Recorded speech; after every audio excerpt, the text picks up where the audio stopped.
Google Chrome ഉപയോഗിക്കുന്നവർ ശ്രദ്ധിക്കുക. ഉപഭോക്താക്കളുടെ ഇന്റർനെറ്റ് ഉപയോഗവും പരസ്യവിതരണത്തിന് ആവശ്യമായ വിവരങ്ങൾ ശേഖരിക്കുന്നതും അവരെ ലക്ഷ്യമിട്ടുള്ള പരസ്യങ്ങൾ വിതരണം ചെയ്യുന്നതും നടപ്പാക്കുന്നതും തേർഡ് പാർട്ടി കുക്കീസ് എന്ന സംവിധാനത്തിലൂടെയാണ്.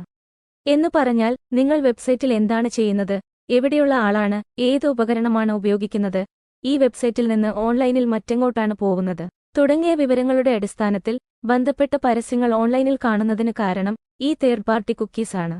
2019-ൽ തേർഡ് പാർട്ടി കുക്കീസ് ഉപയോഗിച്ചുള്ള പരസ്യ വിതരണ രീതികളും ട്രാക്കിംഗും അവസാനിപ്പിക്കാനുള്ള ശ്രമങ്ങൾ ഗൂഗിൾ ആരംഭിച്ചിരുന്നു.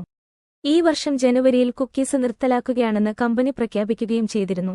ഇതിന്റെ മുന്നോടിയായി പരീക്ഷണാടിസ്ഥാനത്തിൽ ഗൂഗിളിന്റെ ആഗോള ഉപഭോക്താക്കളിൽ 1% പേരിൽ ഈ മാറ്റം പരീക്ഷിക്കുമെന്നും കമ്പനി പറഞ്ഞിരുന്നു.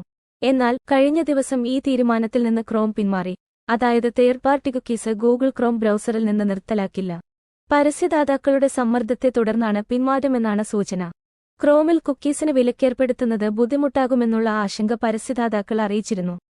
ഗൂഗിളിന്റെ ഈ നീക്കം ഡിജിറ്റൽ പരസ്യരംഗത്തെ മത്സരം തടസ്സപ്പെടുത്തുമെന്ന ആശങ്കയിൽ യുകെയുടെ കോമ്പറ്റീഷൻ ആൻഡ് മാർക്കറ്റ്സ് അതോറിറ്റിയും സൂക്ഷ്മ പരിശോധന നടത്തിയിരുന്നു. കുക്കീസ് ഒഴിവാക്കുന്നതിന് പകരം ഉപഭോക്താക്കൾക്കായി ക്രോമിൽ പുതിയൊരു അനുഭവം അവതരിപ്പിക്കുന്നതിനായാണ് ഗൂഗിൾ ഇപ്പോൾ ശ്രമിക്കുന്നത്. വെബ് ബ്രൗസിംഗിലെ വിവരശേഖരണവുമായി ബന്ധപ്പെട്ട് കൂടുതൽ സുതാര്യത ഉറപ്പാക്കുന്നതിനൊപ്പം ഉപഭോക്താക്കൾക്ക് തീരുമാനങ്ങളെടുക്കാനുള്ള അധികാരവും ലഭിക്കുമെന്നാണ് സൂചന. കുക്കീസിന് പകരം മറ്റ് സംവിധാനങ്ങൾ അവതരിപ്പിക്കാനും ഗൂഗിൾ ശ്രമിച്ചുവന്നിരുന്നു. ഫെഡറേറ്റഡ് ലേണിംഗ് ഓഫ് കൊഹെർട്സ് എന്ന ഫ്ലോഗ് 2021-ൽ അവതരിപ്പിക്കപ്പെട്ടത് അങ്ങനെയാണ്. എന്നാൽ സ്വകാര്യത സംബന്ധിച്ച ആശങ്കകളെ തുടർന്ന് ഫ്ലോഗ് ഒഴിവാക്കി. തുടർന്ന് ടോപ്പിക്സ് എന്ന രീതിയും അവതരിപ്പിച്ചിരുന്നു. ഇപ്പോൾ തേർഡ് പാർട്ടി കുക്കീസ് എന്നത് ഗൂഗിളിന് ഒഴിച്ചുകൂടാനാകാത്ത ഘടകമായി മാറിയിരിക്കുന്നു.